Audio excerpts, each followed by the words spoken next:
भदोही में मंत्री दिनेश सिंह बोले, राहुल गांधी की अभद्र टिप्पणी दुर्भाग्यपूर्ण, मां को गाली देने वाला भारत का नहीं हो सकता।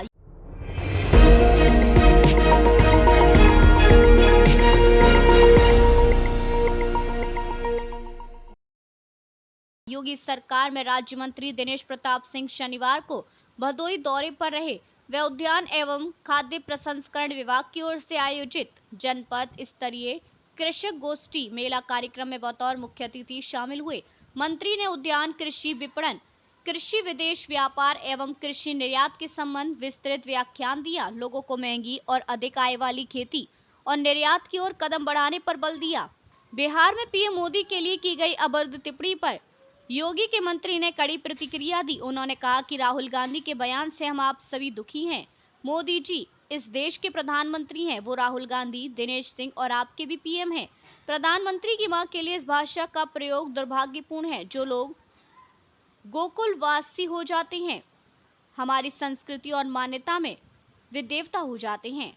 जो देवों को गाली देगा, मैं नहीं समझता वो भारत का आदमी हो सकता है। भारत का गुण, भारत का खून, भारत की सोच, भारत का विचार अगर उनके अंदर होता तो मोदी जी की मां में उन्हें अपनी मां दिखाई देती। मैं गाली वाली टिप्पणी की निंदा करता हूं।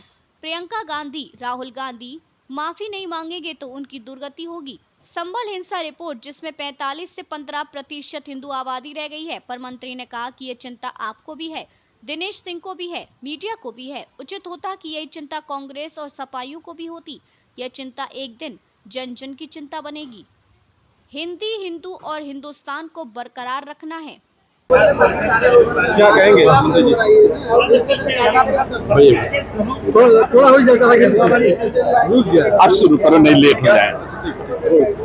क्या कहेंगे मंत्री जी, आप बताइए।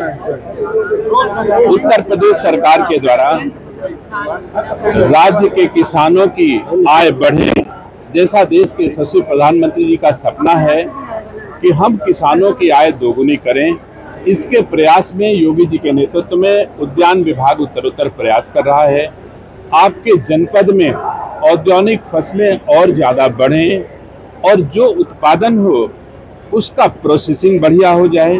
प्रोसेसिंग होकर के दुनिया के बाजारों तक ले जा करके हम उसका मूल्य संवर्धन करा पाए, एक्सपोर्ट करा पाए।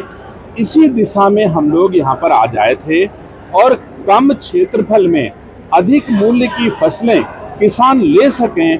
उद्यान विभाग के सहयोग से, तकनीक के सहयोग से और आर्थिक पोषण के माध्यम से हम चाहते हैं कि औद्यानिक फसलें और ज्यादा से ज्यादा बढ़ें। इसी दिशा में सरकार का एक प्रयास भदोही को समर्पित है। कुछ सड़कें जो राज्य के किसानों की आवश्यकता के अनुसार माननीय विधायक श्री विपुल दुबे जी, माननीय विधायक श्री दीनानाथ भास्कर जी ने दिया था, उन सड़कों का लोकार्पण शिलान्यास का कार्यक्रम भी आज हुआ। धन्यवाद। 10% औद्यानिक खेती का हिस्सा है, उसको कितना बढ़ाना चाहती है? अब देखिए, कृषि विभाग की आयु 150 वर्ष हुई, कृषि विभाग की आयु 150 वर्ष हुई, उद्यान विभाग की आयु 50 वर्ष हुई। इसी जनवरी में उद्यान विभाग ने अपने 50 वर्ष पूर्ण किए और 2022 में हमारे उत्तर प्रदेश में कुल 64 लाख पौधे हम अपनी नर्सरियों से उत्पादन करके दे पाते थे और आज हम 3 साल के भीतर 78 करोड़ पौध हम आपको दे पा रहे हैं। 26 लाख पौधे 2022 में थे, नहीं 78 लाख पौधे 2022 में थे और 26 करोड़ पौधे हम आज की तारीख में दे पा रहे हैं। इस स्तर का इंफ्रास्ट्रक्चर उत्तर प्रदेश सरकार ने डेवलप किया है। मैं त्रुटि के लिए क्षमा चाहता हूँ, रिक्वेशन करना पड़ा।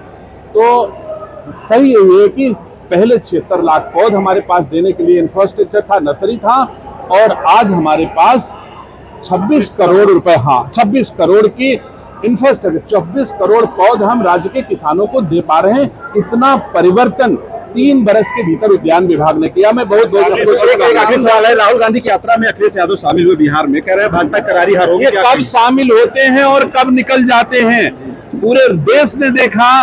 एक बार उत्तर प्रदेश में यूपी के 2 लड़कों को देखा, फिर बुआ बबुआ को देखा, अब फिर राहुल गांधी अखिलेश यादव को देख रहे हैं ये देखते रहेंगे, लेकिन नीतियों में समानता न होने के कारण ये बनेंगे, बिगड़ेंगे, बनेंगे। हम आपने अभी दिल्ली में देखा, हरियाणा में देखा, फिर उत्तर प्रदेश में देख रहे हैं, इनका कोई अस्थायी नहीं है।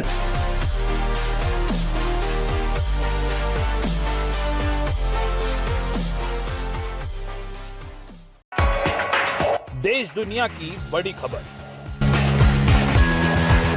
हर मुद्दे पर रहेगी पैनी नजर। जनहित से जुड़ी दिखाएंगे आपको हर खबर।